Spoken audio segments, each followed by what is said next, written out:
Alrighty, guys, welcome to Red Brothers for another podcast on what's happening in the week of crypto. Today, we're going to be discussing the market. Sammy's going to be taking us through things. We want to understand what we're doing with our portfolios, our strategies, and I have a few chart requests for Sammy and Ibby to probably take us through. We might talk a little bit about sentiment this week, but before we jump into everything, we have to let you guys know that we're not financial advisors, and nothing what we say and do should be considered as financial advice. We're just doing a podcast and we're just talking about where our portfolios are at the moment. Ibby, Sammy, good to see you again. I know I don't usually make it onto these episodes week by week because I've been head deep in NFTs at the moment. I've completely 100%. Forgot about what's happening. That's where all the money is made at the moment, so I don't blame you. Yeah, I kind of liquidated a few of my alt positions to jump into ETH to buy some NFTs, and that's paid off pretty well. Mainly, we can probably talk a little bit about that later. We've had no rehearsal for this video, by the way. I'm actually really interested to hear what Sammy has to say, because while we've been jumping into NFTs, Ibby's been in the market a bit more than me, but while we've been jumping in NFTs, Sammy has just been non-stop looking at the crypto, the market, Forex, what's happening everywhere. So, Sammy, tell us a little bit about what you're seeing at the moment. Are there any opportunities? Is everything still looking pretty red? Yeah, so let's bring up the Bitcoin chart. So last week we recapped that there was a lot of Bitcoins basically following the NASDAQ, which is a tech-heavy stock market in the US. So it's been following it pretty closely, and that's mostly because a lot of uncertainty in the market with the Federal Reserve raising rates. So the next meeting between the federal committee won't be until March. So the market has some time to just figure out what it wants to do. So the worst is already priced in. I don't see anything going any worse, but I'll bring up the chart for Bitcoin. It sounded really weird because I bit my tongue at lunch today. So this is what I've got for Bitcoin, right? This is what I'm tracking for Bitcoin. You see this falling wedge that we got here? I am expecting a breakout of this step one. I'm not planning on trading it unless we get some bounces and establish a higher low. So at the moment, we haven't established a higher low. So step one is to get a breakout of that. So Tony, you're actually coming in at a good time now to focus on crypto, because we're looking at potentially breaking out of this trend line. And then the next thing you want to see is a higher high and a higher low. Pretty much take out that high, put in a higher high, and then put in a higher low. So give it another 2 weeks. And the focus might be on crypto for you, or just to pay attention to it if you're trading. But if you're long-term holding, doesn't matter. I am looking at taking. So I have been looking a little bit at crypto just on my Twitter feed. And yeah. I am seeing a lot of charts are looking very similar to this across so many different altcoins, not Bitcoin. And I've seen some breakouts. So would we be hoping for a breakout retest, then shoot, or are we looking for a straight breakout? I'm not sure. It's going to depend on what happens with the shorts. The shorts get liquidated. So that's why I'd always say take it from level to level. But I'm going to talk in the sense of how I'm managing my portfolio in the context of this analysis. And I'll just repeat what I said last week. For my long-term holding portfolio, I'm looking at taking profits out. I'll be honest. Let's measure it from my initial capital that I put into the market a year or so ago. At the moment, I'm 50% in that initial portfolio, initial capital back in cash. So I'm looking at taking out another 50% of capital. So I've got my initial capital completely out and I'm completely de-risked in the market. And I'll be doing that as Bitcoin pretty much rallies in this bounce, so I can scale out. That's what I'm trying to say. I'm looking at scaling out, and there's going to be some key levels that I'm going to be watching for. And one is this metric called the Gaussian 5-day median line. So you'd have to look at this chart on the 5-day candle, not the weekly or the daily. You have to look at it at the 5-day. Not going to show you what it looks like, but basically that comes to around this region. And in previous bear markets, Bitcoin broke through it and it came back and tested the underside, got rejected, and it broke through, or it fell under and went into a bear market. So this level here for me is one of the most critical ones, because if we hit our head against that and we get rejected, I'll be looking at taking profits up here just in case that comes true. So it has happened before. Crypto to me, Sammy. You're not selling crypto to me right now. I'm going to be scaling out. It's all just being straight up here, man. There's no FOMO. There's no FOMO in this. No FOMO. So the other area is this Fibonacci resistance area, which is a really tough resistance area that we often get reversals. It's a reversal zone, the 618 to the 786, Tony. So if Bitcoin continues up here, I will be taking money out, and that money will go back in crypto based on my lessons learned that I said last week. It's going to go based purely on weekly timeframes, stuff like that. So yeah, that's pretty much Bitcoin. And I also wanted to bring up Bitcoin dominance because there's something really interesting happening on dominance right now, right I've here. got a chart request for you after this as well. So this is Bitcoin dominance, and pretty much we're getting a bit of a light up in the alts because you got this rising wedge on Bitcoin dominance that's You broke must out have really bearish. burnt your lip, man. Oh I man, mean, so your tongue. bad. I know. So now you're looking at a little bit of an alt season for this to come down with the technical target down to 41%, right? So we're expecting some action in alts to start lighting up with Bitcoin dominance reducing. But the key for me is what's going to happen up here with Bitcoin dominance if it does get up there. What's going to happen up here? Remember, if it starts breaking out here, you don't want to be holding alts. Alts is going to bleed.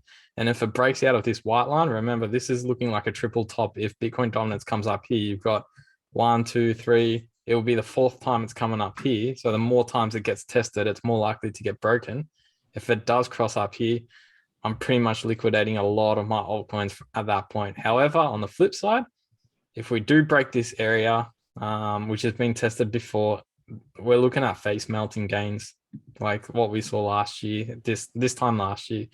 So they're my key points. Plenty of time for us to get there. So that's my strategy as well. What do you guys think? Yeah, look, in regards to this, I'm just based on what we said last week and just to kind of summarize it with Tony as well. What we spoke about, Tony, is about being on the sideline, and I'm still on the sideline. I've still got probably 40% of my capital in the crypto market, just because I still wanted to be a part of the market. And the remaining 60%, I've got that as cash reserves.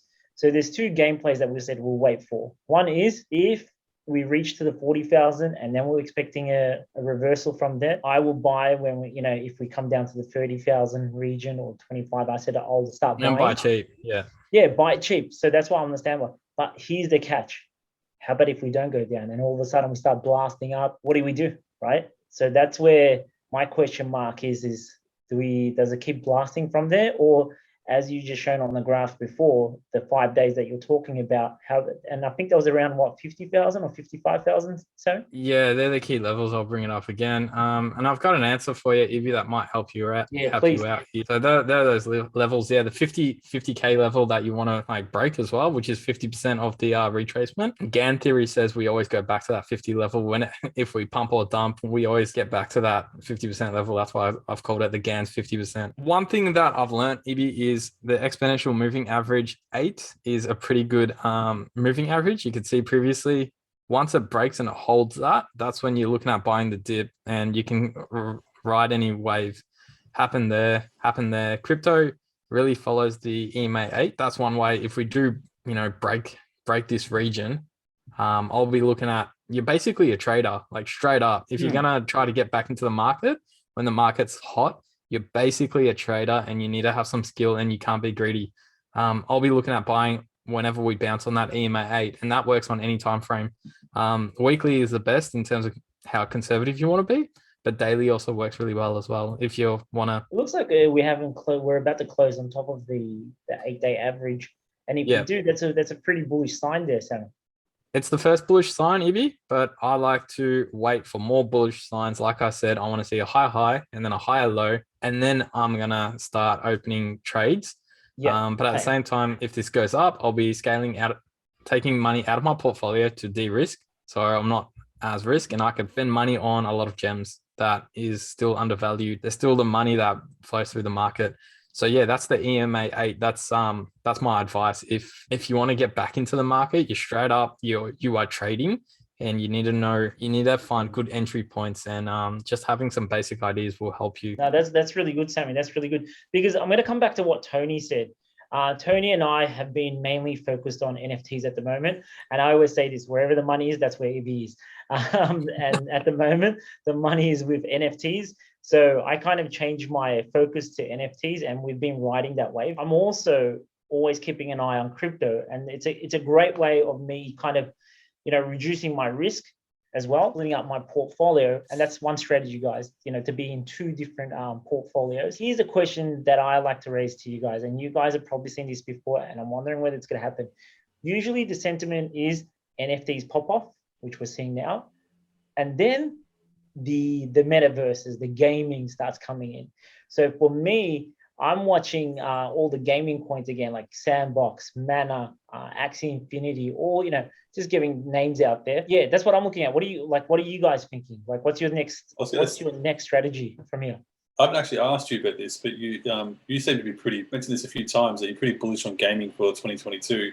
I've seen a fair few people bullish on gaming for 2022. Yep. So what tokens are you guys looking at besides Axie and basic ones? Are you looking at any play to earn or gaming wise? And the reason why we're bullish, because this is what I hate about watching YouTubers. They'll give you a bunch of I think, but no reasoning behind it. Yeah. But Elio Trade gives you the idea of why he thinks gaming is because he's the reason they've got their own token velocity, Tony. How that token gets used and consumed in the gaming environment is different to traditional finances, right? It's a currency, but in a game environment, velocity and how it's used and consumed and reproduced is different. One thing in recessions, Tony, is recessions or down markets is stuff like makeup, gaming, and gambling still rally because they're things that human beings still consume in the worst of times.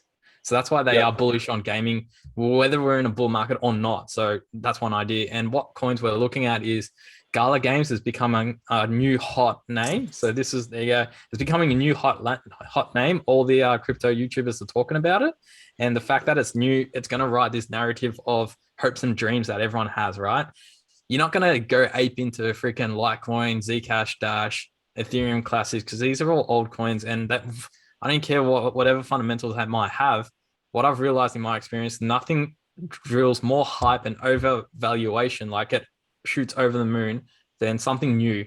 So Gala Games is one. There's Illuvium, there's Alien Worlds, TLM, My Neighbor Alice, that's an NFT type game. So there are a couple of games. Engine's looking at Engine made some news as well. I've got a few friends that are working with Gala, just play to earn games. And I'm not sure, we won't talk about it now, but you guys are probably familiar with a game called Farmville. Yeah, Gala Games has turned that into an NFT play to earn game, and it's just as easy as it was before, but you get paid to do it, and you use NFTs to buy. That looks really cool. We started learning a little bit about it. So if you like spreadsheets and stuff, go look up anything called Townstar. It's like the Townstar. So you need Town and Gala to play the game. Yeah, it's going to be huge. But before you ask that question, I was going to also say that when the markets have a dump like this, like a hardcore, everyone is shaken to the bones, people are sweating. When the market has this type of a shakedown, what I've learned is the narrative can get reset. It's an open playing field for whatever narrative could come up. I thought Cardano narrative might start warming up because their metrics are starting to look really good. Phantom, there's a whole narrative that the Phantom network is going to heat up a little bit because their total value lock is like sky high compared to the market cap. The number of wallets going up is beyond exponential. I don't even know what word there is for it. The other narrative is, hey, what about gaming? Like you said, the other narrative is institutions might get a bit of a hard on with DeFi out there because they're not getting the same returns in the traditional markets. So institutions might be looking at pouring into DeFi as well. And DeFi possesses low risk for them at the moment because everything in DeFi has been smashed. They didn't recover yet. So the narrative, I think, has been reset. Don't listen to YouTubers about what they think the narrative is, because typically they make content based on whatever the herd is moving to. I noticed that with Coin Bureau. So he'll make content like 3 days after, like he does all the research and everything. So his content comes after the fact. He's fantastic at the content. Don't get me wrong. Guys like Crypto Banter, fantastic wisdom and all of that, but you got to project them as a herd and you as the one that's got to figure it out. It's like playing the ultimate poker game. Be aware of whatever narrative that you might hear stirred up. But I think that's the biggest issue, guys. I think that's the biggest issue, that a lot of people rely on YouTubers, and we discussed this on the last episode too. You need to kind of develop your skills to develop your own narrative. Do you know what I mean? If you're continuously waiting for someone to give you a narrative or telling you what to do, you're already 24 hours late. Usually by the time that video is uploaded, edited, this and that, 10 hours has gone past, right? And 10 hours in crypto is a lot of time. It's a lot of time by the time you get that information. So that's why the discussion about, what's the next narrative. And I'm just kind of throwing it out there, take it or leave it. As we said, it's just a group of guys having a discussion about it. Is, Tony, that the NFTs are booming. The next thing that we saw on a pattern thing is usually the gaming side of things.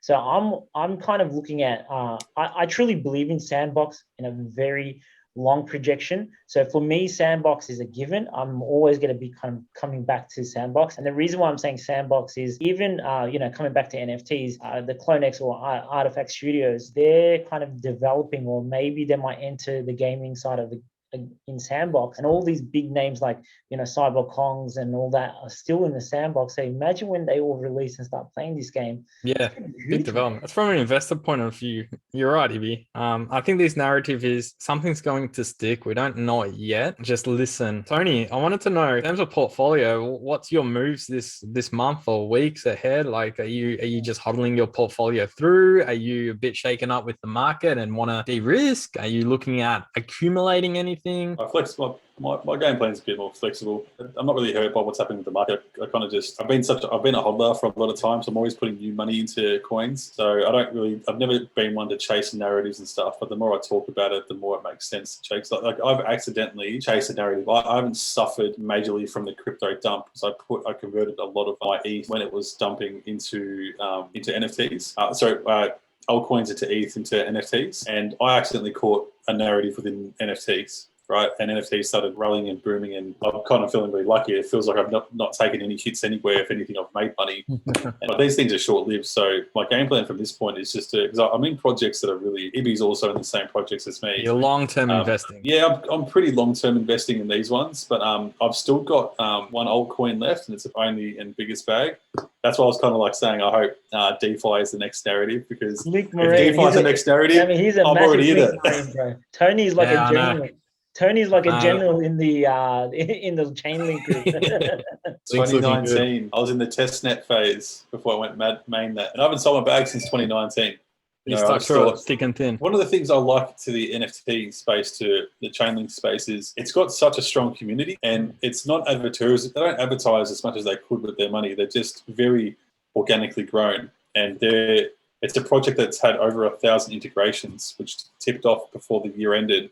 And we've got a lot of bullish news coming up. We've got Sergey finally came out and spoke to us about what we wanted to hear, which was about staking. Because we expected it all to happen last year. We all thought CCIP, and that's why everyone was so bullish and hanging on. And look, going back in time, if I didn't hang on to it, I probably would have made more money. But I haven't lost money with Chainlink, But anybody who's getting onto it now, you've got a lot to look forward to, I won't explain what CCIP is, but it's groundbreaking. And for those that are bullish from the start on staking, I can't even explain what it's going to do price action-wise. And even if it pumps, I'm probably still not going to sell it, only because the rewards is what I'm going to stick around for.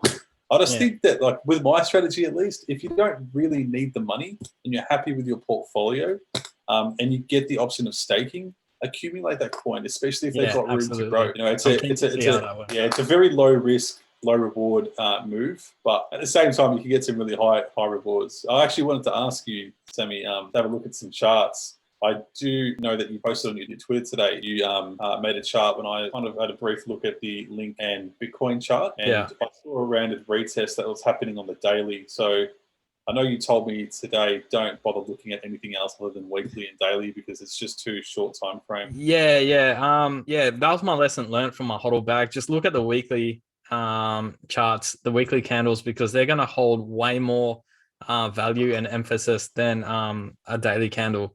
Right? It's like Tony, someone telling you to have a look at the 1 hour or 4 hour chart. You're going to say, well, what's the point? Because buys next weekend, it's not going to matter, right? That's the same between the daily and the weekly. So that was my biggest lesson learned, that just focus on the weekly if you are a long-term investor, and even the monthly. Crypto is starting to print some candles now that you could do some analysis and some ideas. So yeah, just focus on that weekly. So you're going to know if Chainlink breaks a key area, if you bring it up on the weekly. If it breaks that key area of support, then it's looking at trouble. But at the moment, I'm accumulating on that weekly support line. Can you bring up your chart for us? Yeah, sure. This is KuCoin. It doesn't have all of the data, but you can imagine, like, it freaking just launched all the way down here and it just launched all the way up. So this is what I'm seeing on the weekly. It's got good support along this area, good support along there, and it is putting in lower highs. but it's not putting in lower lows. So I am accumulating along this area. That for me is good buy zone. And if we look on the weekly, it's pretty much, I do this thing with the RSI just so I don't get ahead of myself. I pretty much look at the RSI. It's bearish, right? It's putting in lower highs. And for me, I just tell myself that, wait, the real time to look at Chainlink is when it breaks this trend line and starts putting in high highs, high lows. So this can happen anywhere between now, January, all the way down to pretty much RSI can get really low.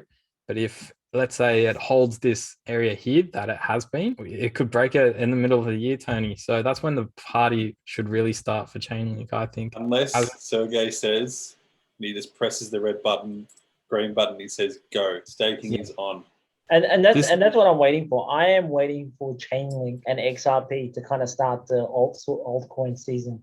I know people don't believe that narrative, but that is a narrative that I'm waiting for, and I think that's what's going to start the alt season. So right now, if Chainlink comes down to this, right now, it's a beautiful time to accumulate Chainlink, provided on the weekly it holds this and does not put in a lower low, right? This is accumulation. You're going to thank yourself later. So this is long-term hold. So you got to be willing to risk a good 40% drop here for potential 2-3x. And once we break this area, which was resistance, if we break this, you're looking at potential a lot more higher, and you're looking at price discovery for Chainlink again. Like I said, that's why I don't mean to offend to say like this is what timeline you should be looking at, but I just learned that if you're a long-term investor, you're looking at weekly and monthly.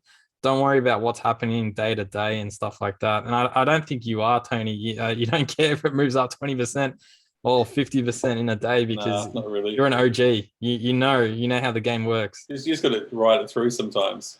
Sometimes, like some guys can take advice that are watching this. If you get really scared about the money that's dumping, whatever, stop saying that you've lost money. Right? You've only lost money once you pulled it out, and that's not something that you just hear about on Twitter, etc. I've lost money. I've bought trades and it's dumped 50%, but I kind of held my bags. I knew the project was going to go somewhere, and it recovered, and I 3x from that point. It just took a little bit more patience, right? Because what will happen is, if you haven't experienced a bear market before, and I've only experienced one, and it was a tragic one. It didn't stay down for that long, but it was a really ugly time. So when people are saying crypto is dead, and there's a lot of people saying that the bear market's really already set in, they're really good buy signals. I just wanted to also add in, Tony, like if you look at this, that's a lot of buy pressure for Chainlink coming in every time it dips. Look at these long wicks. That's showing a lot of buy pressure, and you see it again happening right here again. So there is demand for Chainlink, and I have faith that it's going to hold this area. As an investor, just buy it when it's oversold. Buy it when the stochastic RSI is down here. That's my 2 cents on Chainlink. Awesome. So just to reiterate here, so Tony is basically just in Chainlink at the moment. He's got cash reserves on the side. He's mainly in NFTs. Me personally, I'm, as I said to you guys earlier, that I've got that 60 to 40% ratio, 60% in crypto and 40% probably in NFTs. The coins that I'm looking at, guys, is probably Theater, which I bought in on the below, and the reason for that is Theater is a coin that I believe in, and Sandbox is. I'm waiting for an entry for Sandbox. I'm going to go back in for that just because of the long projection of Sandbox. I believe it, so that's why I'll buy back into Sandbox. For you guys mentioned Gala. For me, Gala it's a big market cap. I don't know how much we'll do from here. It's already done a 40x, so that's something to consider. But you, Sammy, what is your final strategy? And then let's look into all these social media pages. What's everyone saying? Yeah, just repeating last week, my strategy for my long-term play is to de-risk and to scale it out. So I have my initial capital out on the Bitcoin. And if I'm wrong, I'm not afraid. I think I've built that experience now to find opportunity on the right timeline and to start reinvesting, that kind of stuff. Just quickly as well, something on sentiment that I've learned is very important. Apart from numbers and charts, sentiment and psychology is a very it's a topic that we should all try to understand, because as investors and traders, it's going to help to make that decision. And I want to bring it up to you guys because it might play into where you are at right now in the NFT cycle. So you guys lived through the January to April period last year where everyone was laserized. The world couldn't touch Bitcoin and it was going to 100K and everyone went laserized so hard.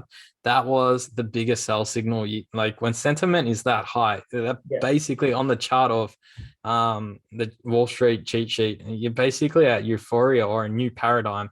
That's a clear sell signal. That is not anxiety. That is not fear and depression, and that is greed. You have to start scaling out and taking profits, because crypto will give a lot and it will take a lot. So 100%.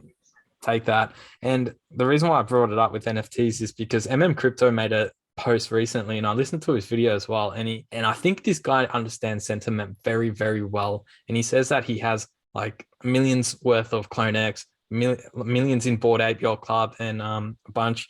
And he is saying that he's planning to start to sell them, because you just think about it. He doesn't want to squeeze out the most amount of gains. He recognizes that his NFT portfolio, same as you guys, has made a killing.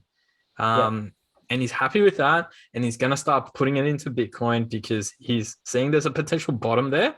And if he's wrong, he doesn't care, because he's got more NFTs to keep on buying the dip or whatever he wants to do. But he's moving his assets from something that is exploded to something that is undervalued and could rally even further. 100%. So that's the thing with sentiment. Like at the moment, there's huge, like Bieber bought a freaking ape. Every celebrity under the sun is buying apes.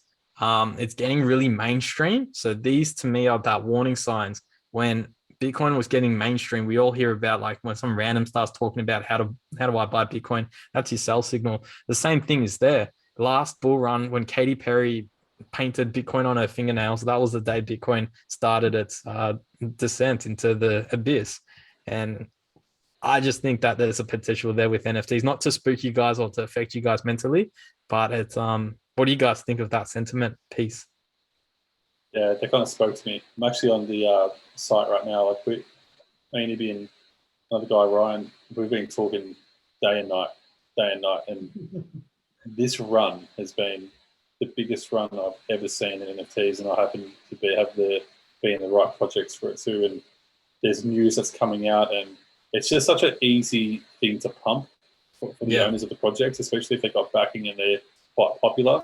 Like you can't do this with something that's listed on the NASDAQ. You'll get put in jail.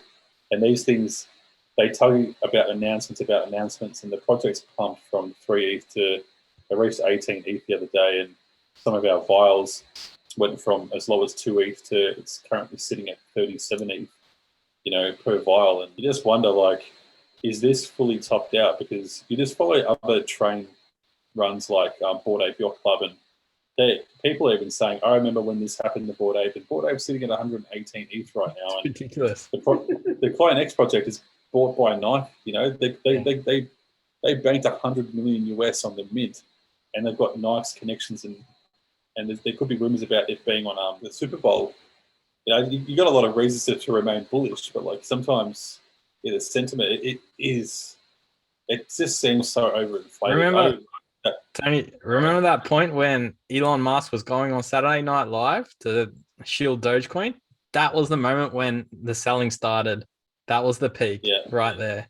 And could the Super Bowl cause anything? All I know right now is you have to buy NFTs when the masses aren't talking about it. Like, do you know what I mean? It's a high risk to start aping in. It's a seller's market at the moment. Sellers are the ones winning. If I don't know, it's very hyped. It's very dangerous territory to be buying blue chips. I don't know. You guys are experts at it. You're doing quite well. But do you think that it's a seller's or a buyer's market right now? I would say it's more of a seller's market at the moment. And depending on your ETH stash, right? If you're quite well established and you've got a lot of reserves, I don't think you would lose money long term. Like investing into Bitcoin. I'm going to kind of bring it back to cryptocurrency as well. Even if you buy if you buy Bitcoin now at this level, and you hold on for the next 5 years, you will make money from it.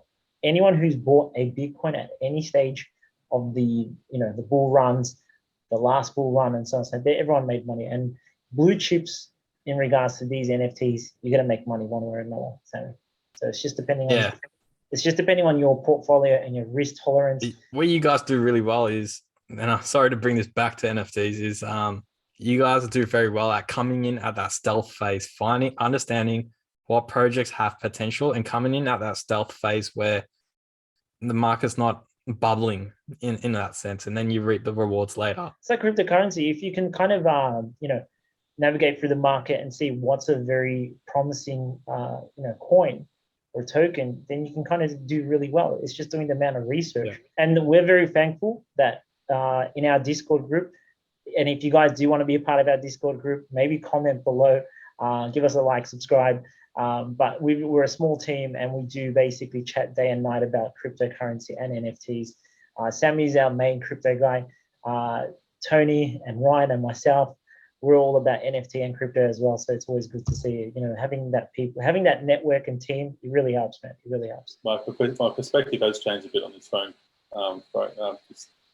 this chat, because the sentiment exists everywhere. It doesn't have to be within crypto, forex, or it even exists in NFTs. Like when I first got into NFTs, I bought things at the top, and then I went straight into it like a bear season for NFTs per se. And I kind of held out the whole time, and I was just having so much fun looking at all this kind of stuff every single day, while crypto was underperforming, and it eventually went through another run, and we're going through that run, but this run is 10 times bigger than what happened beforehand. So it's going to come to a point in the end. But the funny thing about the NFT market is, while there's so many things popping off, different projects popping off, there's so many mints and announcements, and they can pump up their own projects by talking about announcements of announcements. And I could go on. While there's bear things happening, and there's not really one thing that can pump all of NFTs. Like we were talking about, think about the trends that happen within crypto. There's DeFi, there's the narratives, there's DeFi, there's gaming, etc. Within NFTs, you've got historical NFTs, you've got avatars, and there's not exactly an NFT narrative. It's just the whole thing, and some of them don't do nothing. Like for example, we had a historical run because Gary V decided to post something on Twitter about the second ever project that was made on the blockchain behind CryptoPunks, right? And because he posted it, he was able to move the entire market. Yeah. Like there was also one guy that bought this one NFT in curio cards. It was an Apple, and he bought 15 of them. And the floor price just went through the roof, and then it just triggered all these buys, right? So that stuff isn't happening within crypto, but it's happening with NFT. So if you've got 1,000 ETH right now, and you want to move a project, you can move that single-handedly yourself. Okay, so it can be manipulated, but at the same time, you're saying it's a new asset class. But it's a different kind of manipulation. Let's say that you've got 350 ETH and you decided to buy up the floor of CloneX right now. Yeah. Everybody who's not paying attention to that wallet, where all those are going to think this project's pumping, so they start buying it. Now, why it's different with the manipulation, Sammy, is you can't market sell an NFT. You have to relist all those NFTs that you sold and wait for the buyers, right? And selling that many NFTs is a pain in the ass. I'll tell you that I've got a fair few of this one NFT, and we're expecting this one day to go to the moon and blah, blah, blah, blah. I'm going to have such a headache trying to sell these things. I won't be able to make maximum money like someone would be able to make off 5. I have to list below everyone and have patience and try. And by the time that run's finished, I might not be able to sell them all. So if you're going to buy a crap load of something, you kind of got to believe in it, and at the same time, hold on to it longer. But it's an influencer market. It's not like Did you hear about that? OpenSea conducted more transactions last week than Uniswap on the Ethereum network. No. That was very interesting. Yeah. And that's what I was saying, even on the Uniswap is huge. Uniswap's pretty much the biggest decentralized exchange in the world. Well, there you go. It kind of comes back to the narrative that I was saying. So Tony, just to give you a bit of quick update on that. So I said, I'm still bullish. I still think we're in a bull run just because there's so much money in the NFT space at the moment. And we already spoke about some people, Sammy used Crypto as an example there, him selling his NFTs now, preparing for crypto, because what he's going to do is, pump, take the NFTs, go put into something lower, and then pump it again. So he's already he's not selling everything. He's just slowly out of the 50 that he has, like that's the common sense. I'm not making this idea that he's dumping.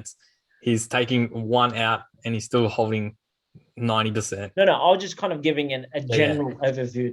It's not smart to sell all your, even your crypto. Assets, You don't sell everything all in once. You sell it in, percentages. As you go up, Whereas in NFTs, similar concept as well, where you might sell something at 10 ETH, 20 ETH, 30 ETH, so you're scaling out. So he's using that concept, and that's why I still think that we're in a bull run, because there's so much money in the NFT space at the moment. Tony can probably even elaborate a bit more on this. So where do you reckon this money's going to go, guys? Like, where do you reckon this money's going to go? Like, you just made 1,000 ETH. There's guys out there with big ETH wallets.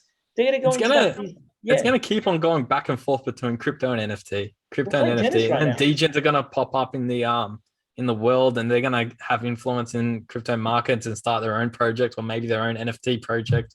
It's going to change a lot of millennials' lives. But, in Twitter at the moment, we're seeing so many people say, this NFT has changed my life. Some guy sold it for $500,000, $600,000, and he only bought it for $3,000, guys. Yeah. Only for $3,000, and he made $500,000. Now, the smart investor, what he would do is take some profits on the side, put some cash reserves, and then go reinvest that into a Bitcoin or any other alts there, and then off you go again. So, you know what I mean? You know how I know, without being an NFT guy, I know that you're in an NFT bull market is simply because, and this is a lagging indicator, Google Trends. The Google Trend for crypto, and I look at Google Trends all the time just to see what's going on with Bitcoin. The Google Trends for Bitcoin, NFT versus crypto, NFT is actually overtaken crypto in terms of Google Trends. So it's trending higher and faster than crypto is right now. So that's crazy. Interesting. Here's some more funny stats. There's some NFTs right now that people bought for 1 ETH. That same NFT is now worth more than 1 Bitcoin. And some of these people, kids, own heaps of them. They own heaps of them. It comes back to what I was saying. If you're an investor and you're going to hold it for life, I can't talk to that, but it's an asset. And even if you're a kid, you have to understand how to make money with an asset. How does trading work? How, when, whatever. Like, it's all fun, like having more than 1 Bitcoin value, but you need to be wise enough to understand how to benefit, make money off that asset. 100%. Don't be the one holding the bag. No. And that's what I mean. If you don't sell it, then it doesn't mean anything. You can go up and then straight back down. But before we go on any more, guys, let's have a look at the social media side of it. Sammy, show us a couple of tweets there, because we said that we're changing the format. We're going to have a general discussion as we just did. And now we're going to look in the social media pages, and then let's wrap it up, boys. All right, let's look it up. And I'm just going to go through rapid fire and just talk really quick about it. So big news, India to regulate and not ban Bitcoin and crypto. And they're introducing new tax rules in 2022. So again, bunch of FUD we saw last year, India banning Bitcoin. Oh, no. They're not banning it. It's all FUD. You can suck on it if you sold because you're scared of the FUD. Don't listen to FUD. This news can be bullshit, but anyway, it's not. This is another one I like. Morgan Stanley, a lot of the big banks are just becoming moon boys again. So this is what, opposite to FUD, this is what they do. All the big names, they start putting out these awesome titles like Bitcoin to the moon and all whatnot because they got their bags filled. Basically, that's the message. That's the message between the line, Tony, when institutions and very big dick money comes out saying, oh, Bitcoin's 50% correction is nothing. We're still hodling it. They've got their bags filled and they're trying to raise sentiment. So it's good in that sense. This is the other chart that I wanted to just bring out. I do this with the RSIs all the time. This is on the daily, this bottom half. You can see every time when Bitcoin breaks this RSI trend line and starts putting in high highs and high lows, it starts mooning. So this whole period down here last year, which was 8 months of the year, when it broke that RSI, Bitcoin finally came out of that period and it doubled. So right now we've got that same thing, Tony. Now's the time to pay attention. Maybe February, I'll say. If RSI can break out of it and start putting in high highs, high lows, we might get a bit of green in the market. I'm not saying it will go to all-time high. I'm just saying we might get some bit of green in the market, a bit of rallies, see how that goes. Can you share that with me? That's a good chart. Yeah, I'll send it to you. Game of Trades, these guys. We're sharing information on a live stream as well. That's awesome. Game of Trades, these guys do amazing stock market, like really macro, like past 100-year analysis of the S&P 500 and really good Bitcoin crypto analysis. What they're basically saying is supply per whale has broken out and the whales are basically holding a shit ton. The whales are accumulating so damn hard at these cheap Bitcoin prices. Look at it. It's basically getting to all-time high levels. Whales are going in pretty hard. So that gives me a bit of hopium to think about it. If you want to see a whale, just look at Tony. That's all you need to do. Just ask him. Same thing as before. Typical thing. This is opposite the FUD. Again, you don't trade FUD and you don't trade opposite. This is that hopium that this big dick money starts coming out saying, Tim Cook, Apple CEO, we see a lot of potential in the metaverse and investing accordingly, blah, blah, blah. Long term, yeah, bullish. Long term, bullish. This is stuff we dreamed about in 2017 for big dog companies like Apple to start talking about crypto. Long term, bullish, but the timing in these little announcements are everything. And I'll let you read between the lines. The only concern that actually I am paying attention to, so I don't pay attention to FUD, but this is the only one I am paying attention to, if I had to pick, is this old man talking about preparing a executive order to regulate Bitcoin or do something with Bitcoin because it's a matter of national security.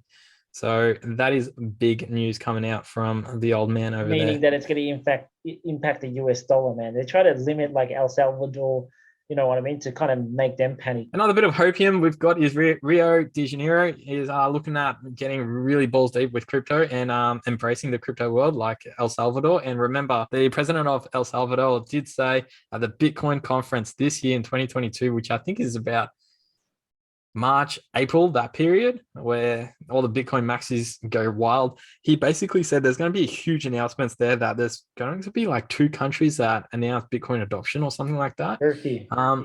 So, it could be Turkey, could be Rio, but looks like South America is getting pretty crypto friendly, which is fantastic. Yeah, and there you go. Ibi's uncle, the Turkish president, orders ruling party to study and explore the metaverse. So you may as well just go apply for them, Ibi. It's the place to work. 100%, man, 100%. Very interesting coming from the nation that first banned it. So they banned it to fill their bags or whatever to get themselves ready, and then they'll bring it back to the market. See what happens.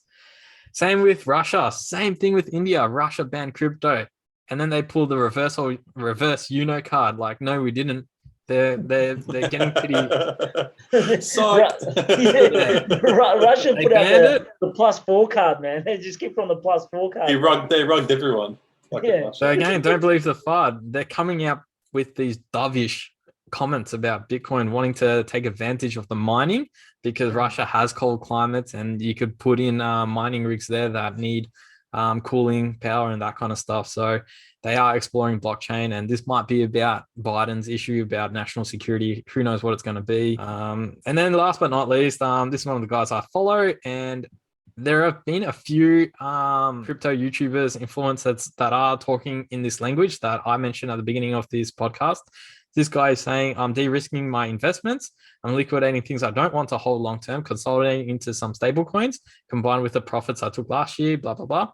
So on this Bitcoin bounce, he is de-risking, same as me. He's taking money out of his investments or whatever he's got in crypto and NFTs on this Bitcoin bounce. I've heard a few people on crypto talk about that. Even BitBoy Crypto is also telling his community as well that they're looking at just taking some healthy profits out on this bounce as well. So that's being discussed. The crypto wise, you want to lower your risk, you have to pull capital out of a market, and this bounce is going to be that opportunity. That's my message. 100%. No, I think no one went broke. No one went broke taking profits. No one did. You need to take those profits, man. You do, because it's a long game. It's a long game with the bull run. It's a long game. And it's either if you're investing for the long term and you said, yep, I'm sticking with it for the next 10 years, that's fine. I can't talk to that. But if you're trying to accumulate and build wealth, it's a long game. And when you're up a lot and you're feeling that sentiment thing when everyone's talking about it, it's hype, not going to hurt taking some profits out because it gives a lot and it takes a lot. So when it takes a lot, that's when you want to be buying the greed. No, I mean the fear.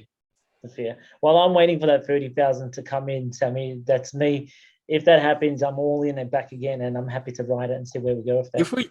If we do break 30,000, I'll be looking at 100% nuke, not at 30,000, but over time. I'll be scaling out. That's like the last nail. Will you buy NFTs then when it nukes? I'll increase my allowance on NFTs. I can't wait until Sammy becomes the NFT degen as well, guys. I got no idea what I'm doing, it. but yeah, I got no idea. Even Mo's becoming an absolute NFT degen. It's just as we said, it's just where the money's at the moment, Sammy. Trust me, we'll be coming back to you saying, hey, Sammy, what's happening? As I said, it's always smart to be just aware of both environments, what's happening. I think that's a smart thing, guys. Being tunnel vision in one side is not a smart move. This game is like a bit of chess. You need to start predicting, start thinking about the third, fourth move that you're going to do. You need to be ahead of the herd. That's the thing. You need to be ahead of the herd. If the YouTubers are talking about it, you're not early, honestly. No, 100%. That's it, Tony. Thank you for hosting. Yeah, that's a wrap this week, guys. Thanks for joining us. We'll see you next week, probably Wednesday or Thursday. Any questions, just drop them in the section below. Please give us a like, subscribe. We are a small channel. If you do like our content, it will get around to other people just from you liking and subscribing. So thanks for watching, and we'll catch you next week. See you later. Yeah, bye.